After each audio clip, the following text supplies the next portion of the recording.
Hey Good Zola, morning. how are you, love? Great. How are you guys?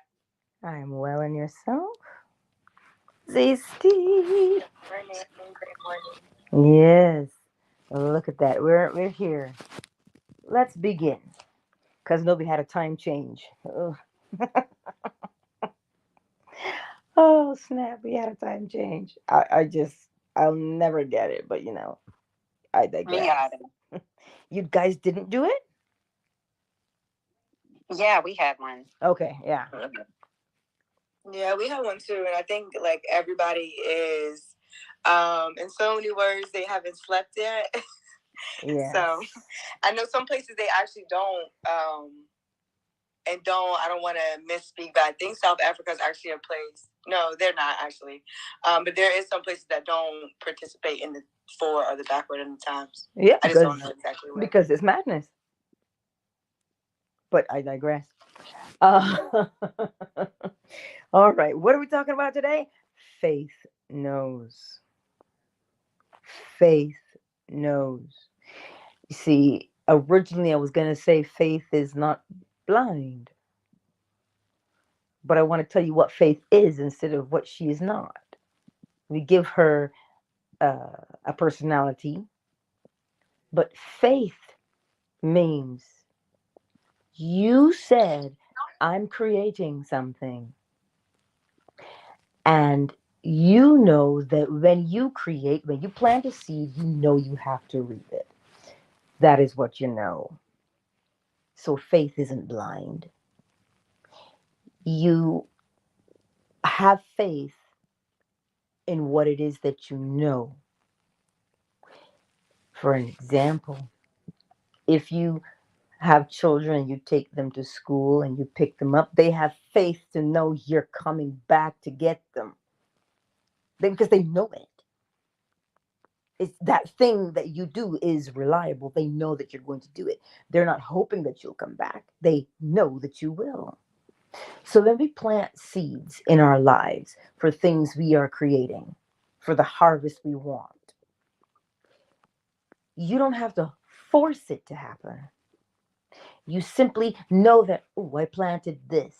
So let me tend my garden. To tend your garden is to relax.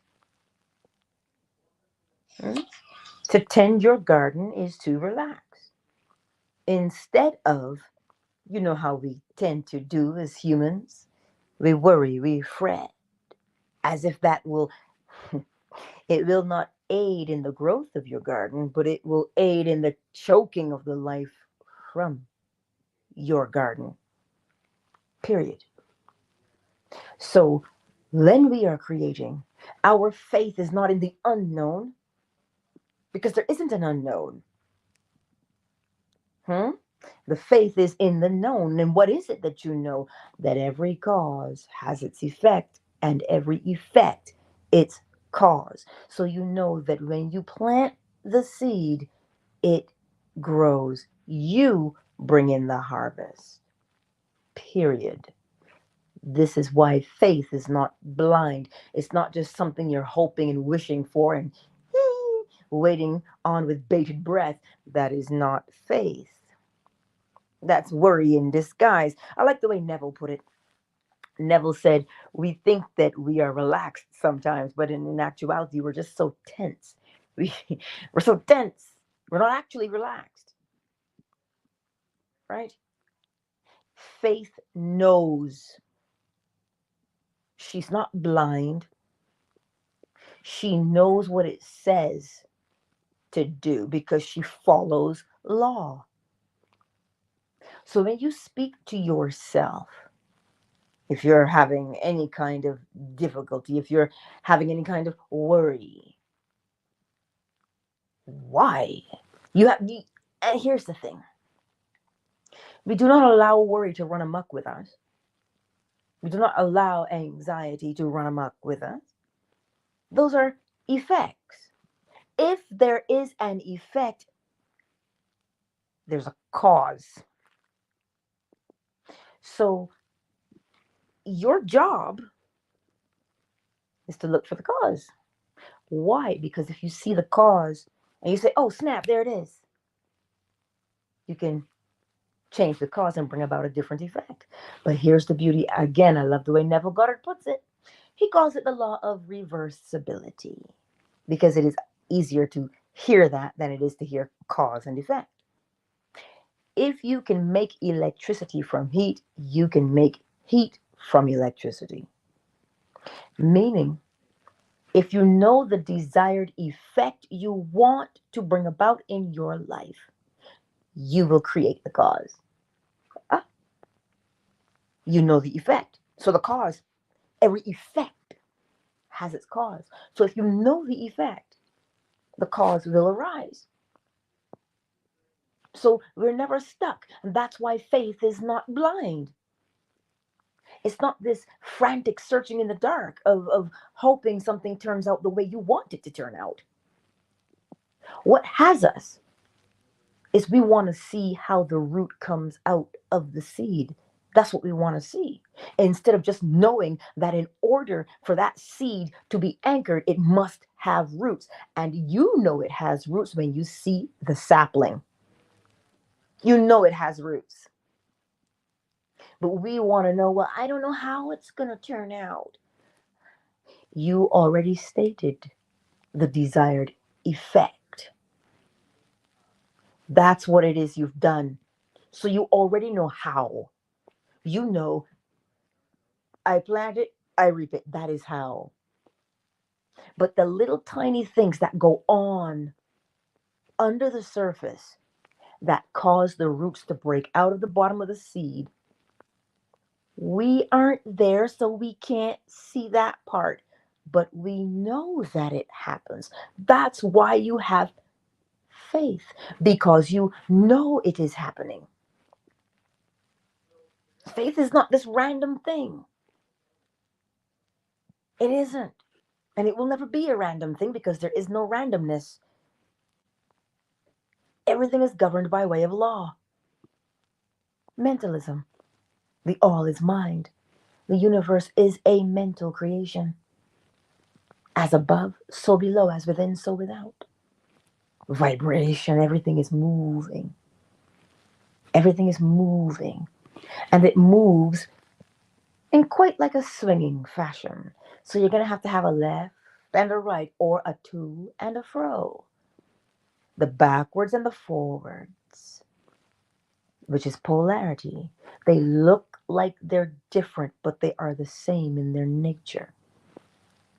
Hot and cold, exactly the same. That water is hot enough, it'll burn you. That water is cold enough, it will burn you.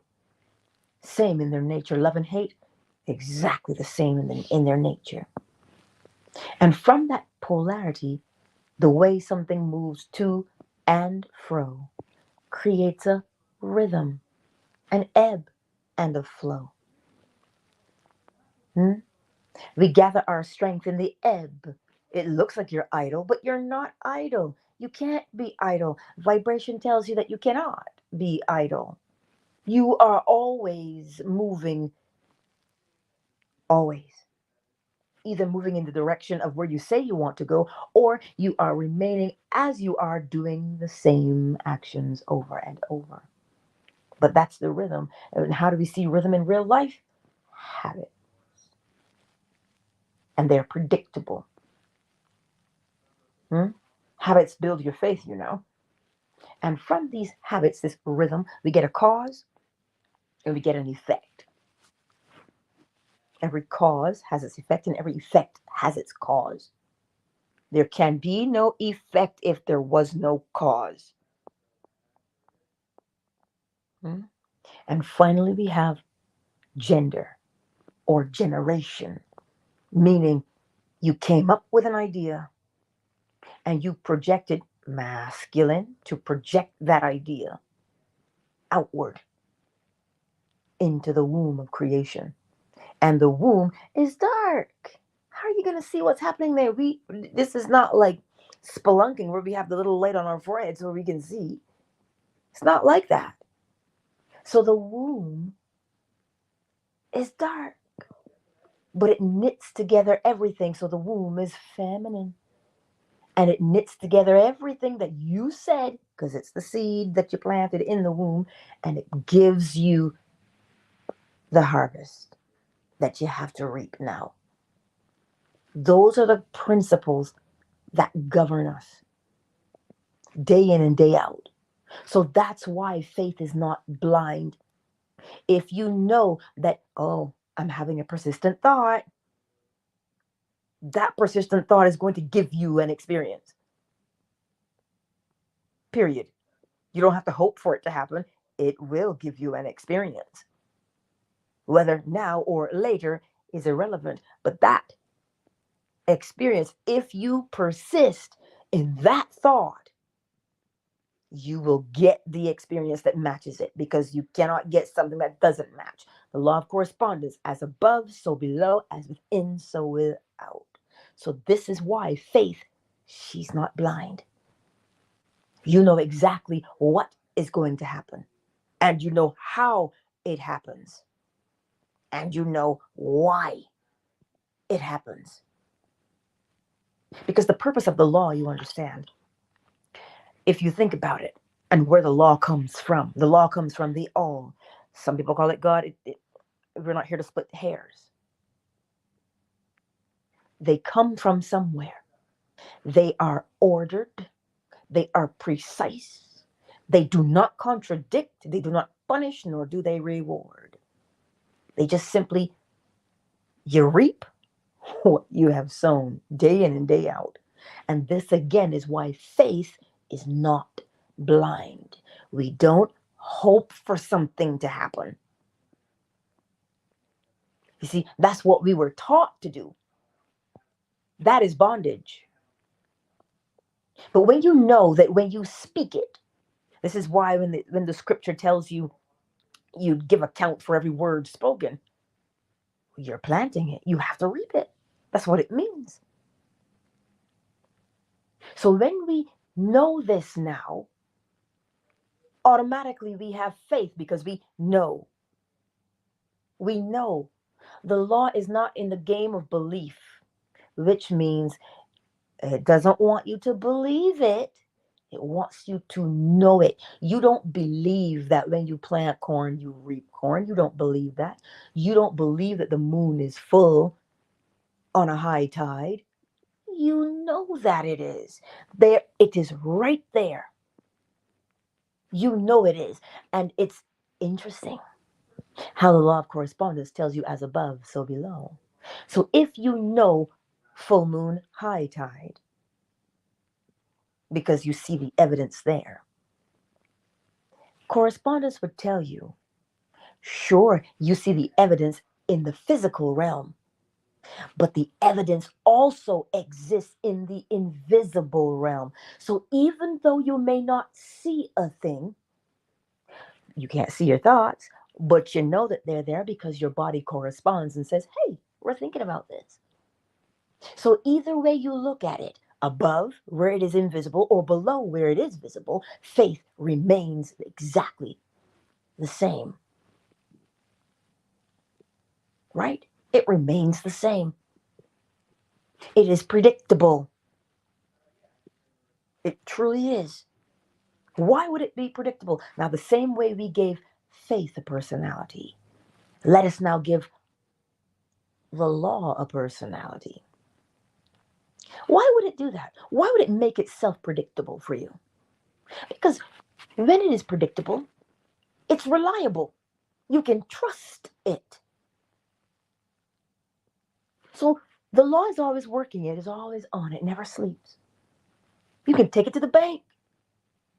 So if you're looking at your life today, right now, wherever it is you are at, and whatever it is you're dealing with, take a moment and you look at it, because this is the way change occurs. If you look at that life that you're living right now, you say, you know what? See this situation? I don't want it to be this anymore. What does the law ask you to do? The law asks you to do, oh, so you recognize you don't want something. Well, what do you want? And you say, but you know, law, I don't know what I want.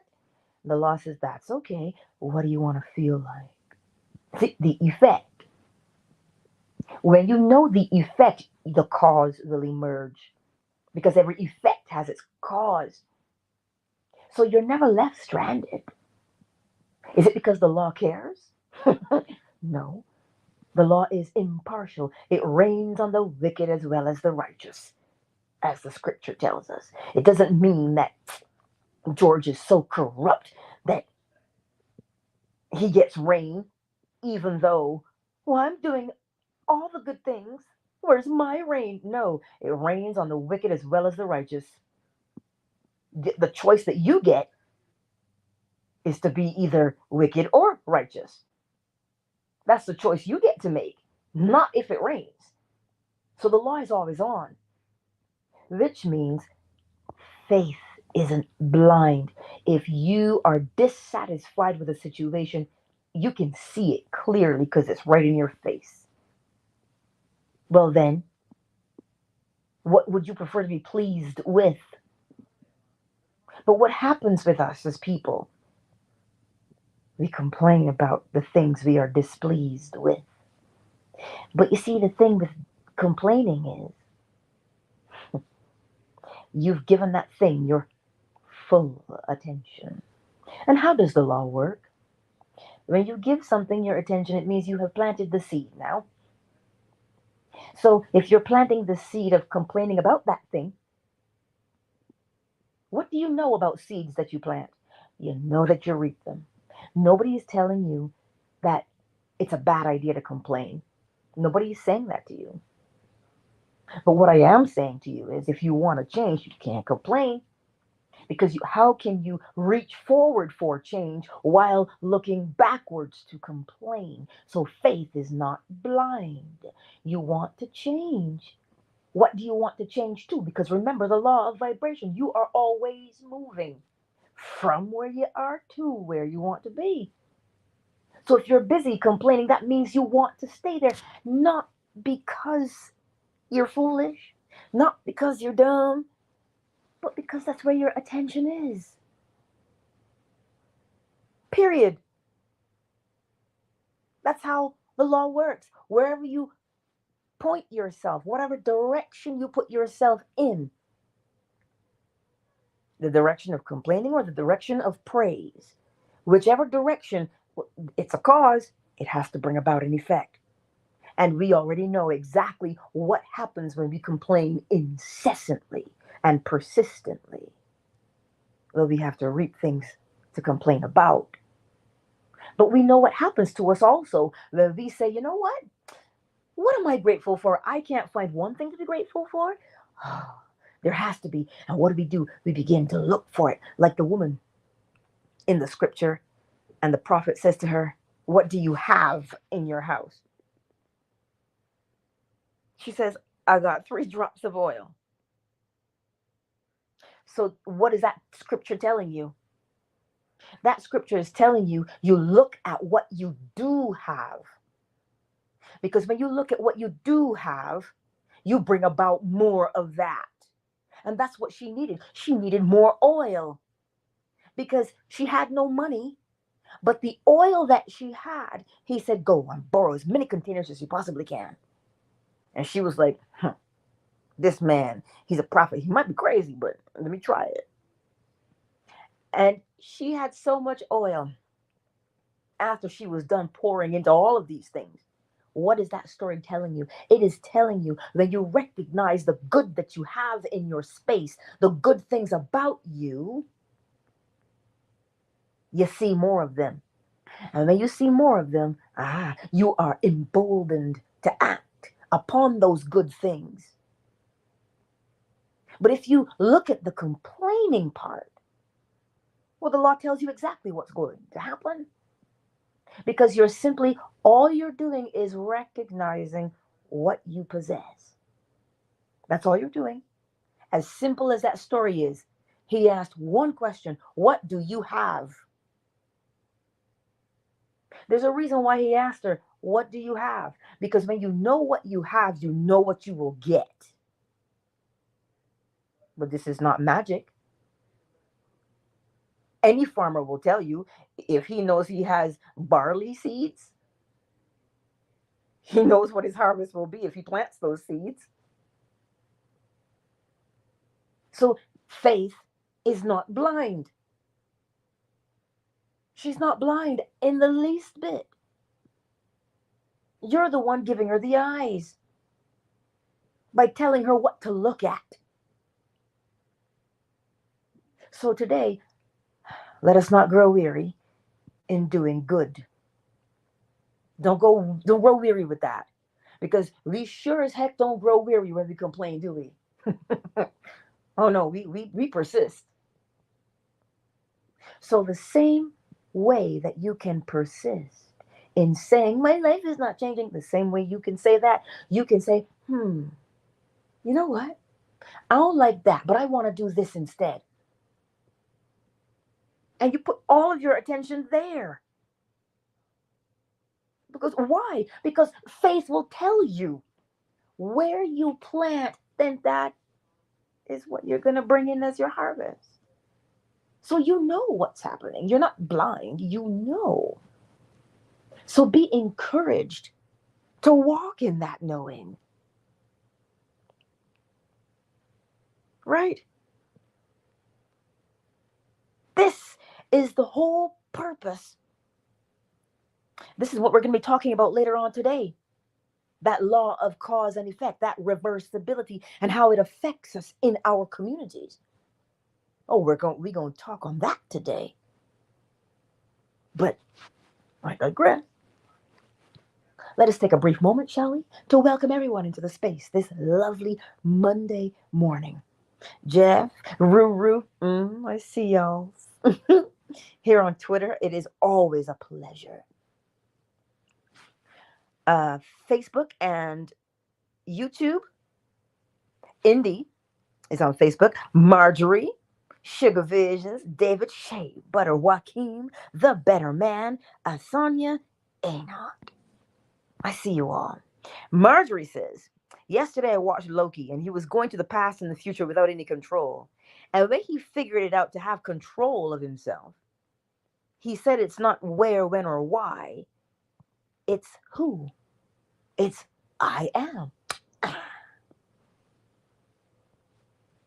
See that part? Let's see who's here on Fanbase. Marjorie, that is brilliant.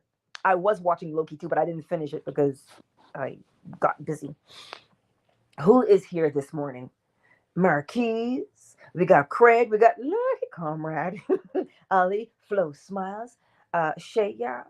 Miss McQueen. KZ. My Melanin Coach. Afternoon Delight. Z Oracle Treehouse, and Zola. We have y'all here today. What a privilege it is to be here with you all today. I know I tell you the same thing every day because the law doesn't change. It is the same yesterday, today, and forever.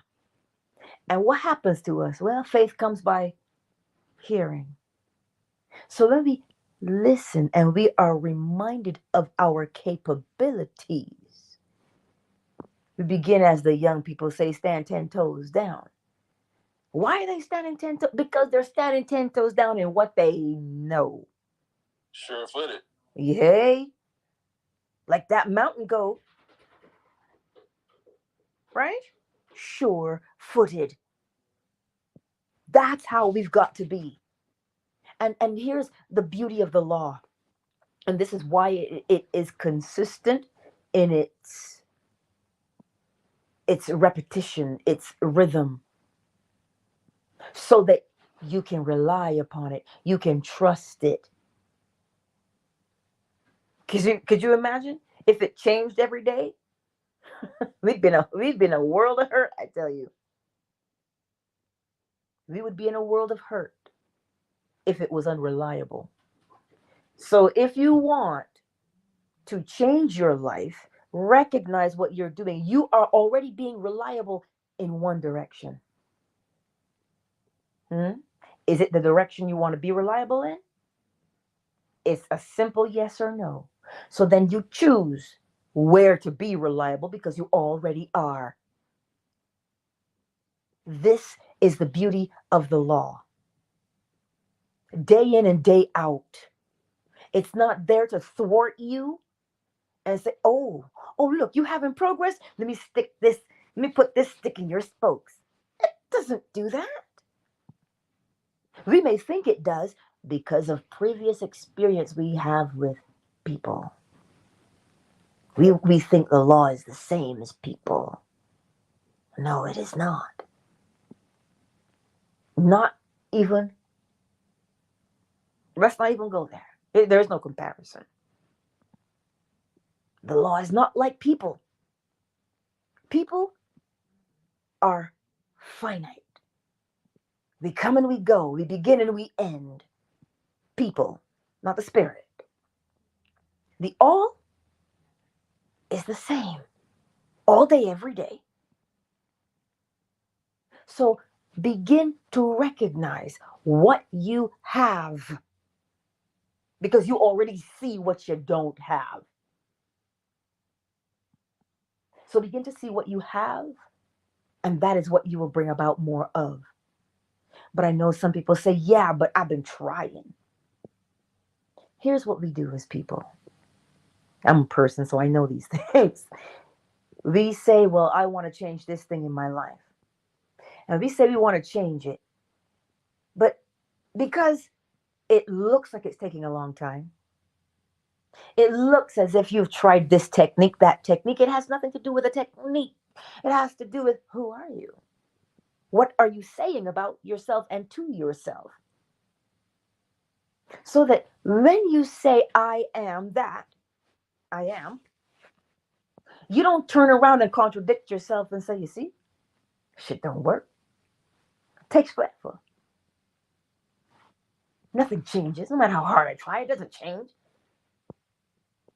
If you remove your attention from the direction of change, you must go back and continue as you already were. It's not that the thing isn't changing, it's that you have changed your direction. Every cause has its effect. So if you're looking at the thing that causes you discontent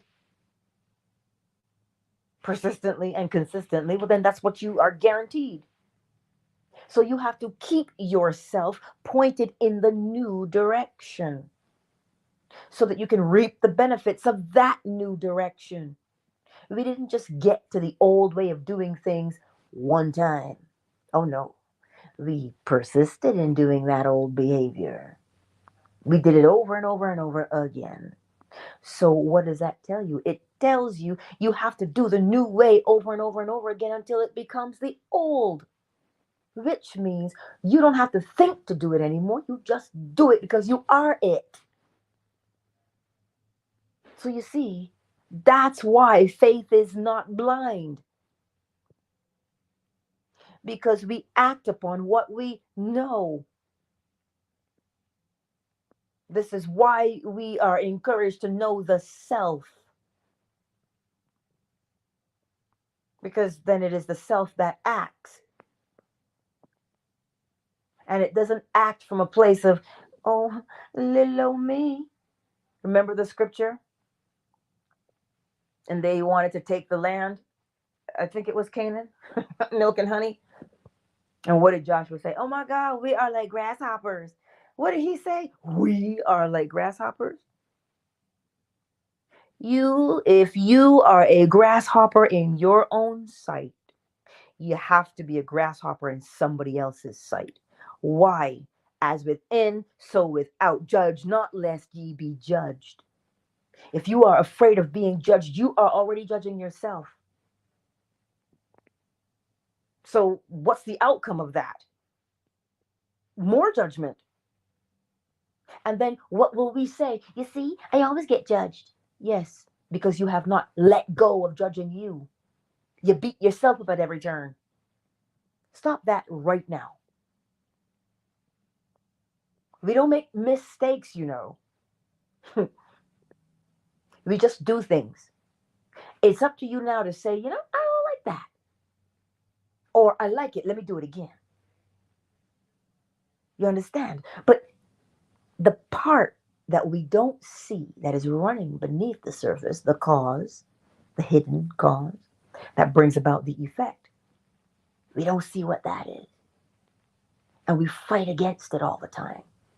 But the law is telling you, look at it. Because that's where your freedom is. When you look at it and you see it, now you know, oh snap, that's what I've been doing. Faith isn't blind. She's showing you all the time what you're doing.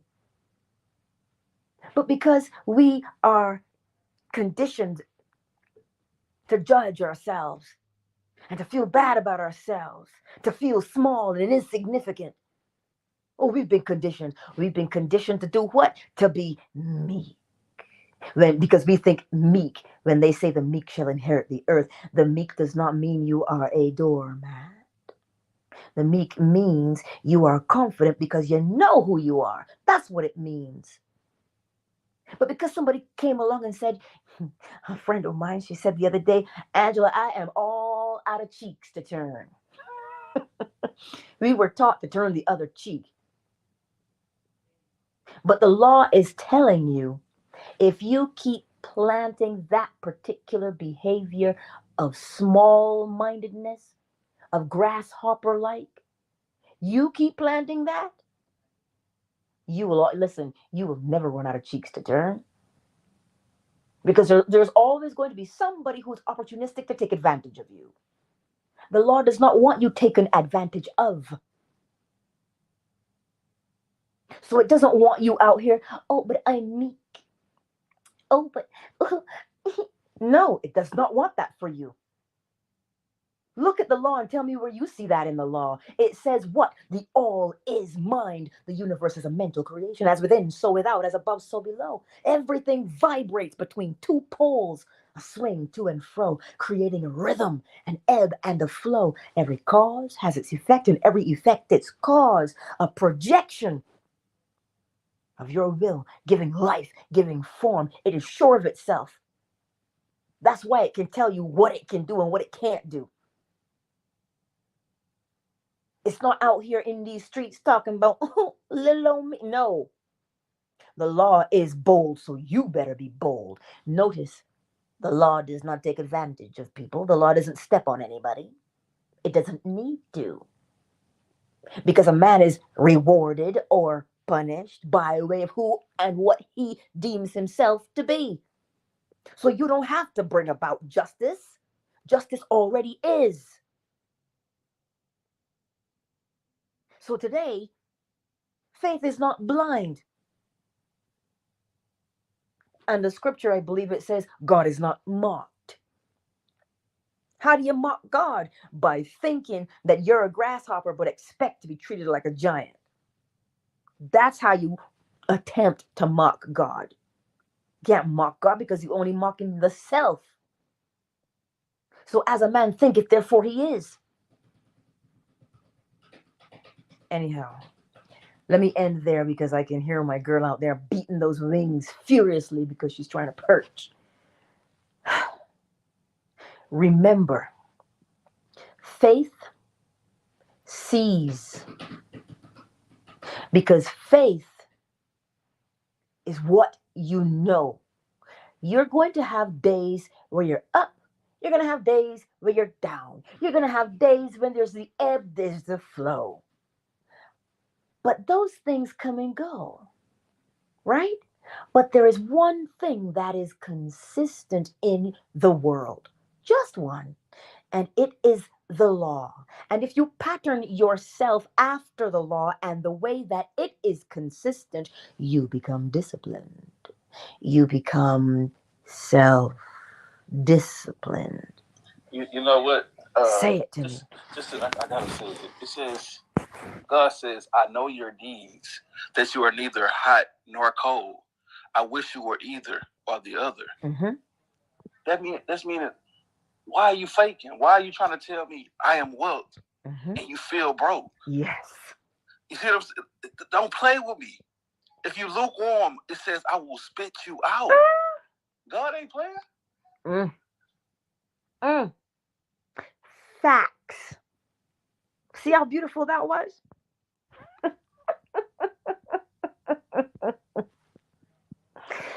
Marquise, that was so on point. because it's just pure, raw fact. The law doesn't want you to be wishy washy, which is lukewarm. It wants you to make a choice. That's where your power is. Just like he said, we out here in these streets talking about I am wealthy, and we saying that affirmation over and over again. But every time you open up your mouth, you say, "Oh Lord, I'm broke. I can't buy this."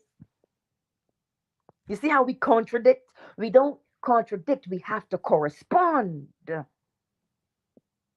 So, in order to move yourself from that state of poverty, look at where the wealth is. Look at wealth. Begin to look at it.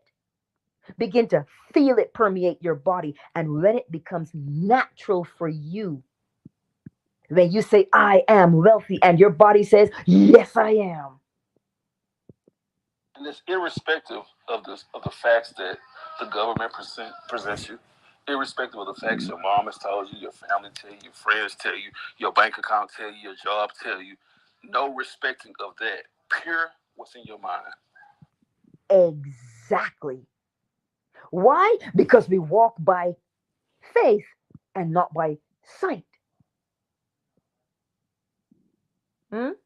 We walk by faith, which is we walk by what we know to be true, which is as above, so below, as within, so without. So if I say I am, then I must be. That's how we walk in this world. We don't look, like Marquis said, at the bank account. We don't look at what the government is doing. We look at what? Well, we know. We know that if we say to this mountain, move, it has to. Mountain meaning problem. That's the faith part, not by your eyes, because the eyes can be easily deceived. Ask any magician. Sleight of hand, he'll have you seeing things that weren't there. So that's why you don't walk by sight. We walk by faith. And the faith is what we know. We know that when we mentally do something, physically we have to experience it. That is what we know. So live from that place. Live from there. That's what I'll leave you with this morning. Today at noon, Eastern Standard Time, I'm going to go through steps. This right now is just to get you up and out the door to remember who and what you are. That's what this is for. But later on today at noon, we'll, as I've learned, unpack it. I tell you, I'm learning a lot of things. But that's where I want to leave with you this morning. Walk by faith. And the faith is what you know, because she's not blind. She sees. She sees because she knows. Whew.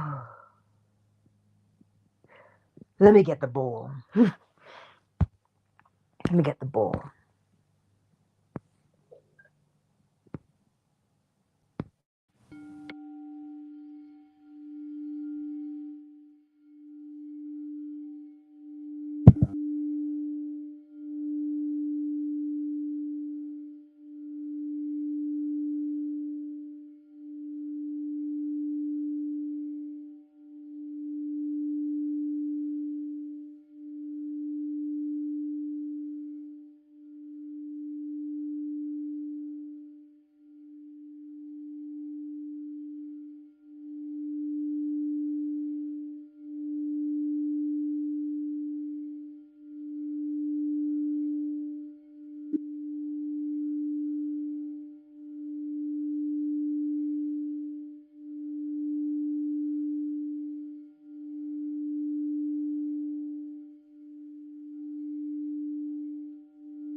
Countdown initiated. 5, 4, 3, 2. Jeff Ruru. I'll see y'all later on YouTube if you're available at noon Eastern Standard Time. I'll see you soon. Much love to you, and thank you for being here. Twitter is closed. Facebook and YouTube, David Darling, Marjorie. Yes, make a choice. Definitely. Sugar Visions, Shea Butter Joaquin, the better man, Asanya Anot. And for the others who've not made themselves known, I see you also. I'll see you later. Just like Marjorie said, she clicked on the notification for later. I'll see y'all's later as well.